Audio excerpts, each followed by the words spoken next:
Hello, Year Six. How you doing?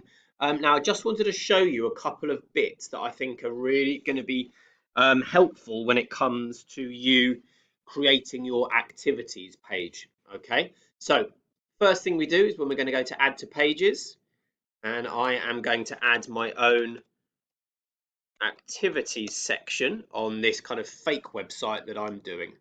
All right, so there's my activities section. Um, you obviously can change your background and play around with the themes and the fonts.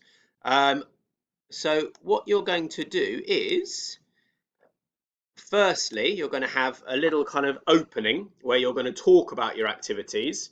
Okay, and you're going to do your writing into here. Okay, so this is kind of your persuasive bit that's going to tell the person that's looking at your website all about the kind of an overview of the activities, which is the main part of today's lesson.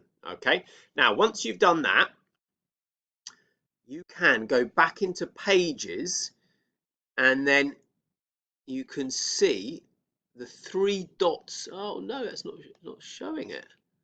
There, the three dots there. Okay, you can add some sub pages. Okay, so one of your activities might be hiking. Okay, another one of your activities might be cooking classes.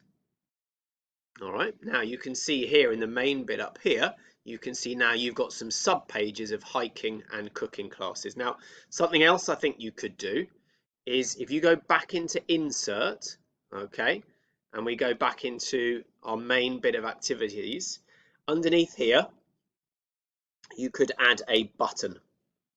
And this is going to be a link to cooking classes. Okay, and if we find our link here, you'll see that actually there's your sub page for cooking classes. Now, if I press insert, you can see now there's a link to it. All right, now again, you can play around with the background of that. Okay, you can add an image to it. You can also add the image, you can also add the sub page of hiking as well, and all your sub pages. All right, so now if I go into preview, which is this button here, and I look at activities, I can see now there is a link.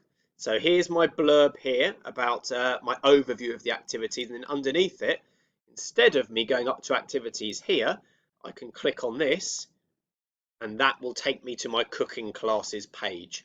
So a couple of bits, couple of features of Google Sites which might suit your website. All right, guys, hope that is helpful. And I know from speaking to all your teachers that your websites are coming along brilliantly. Okay, so good luck with these today.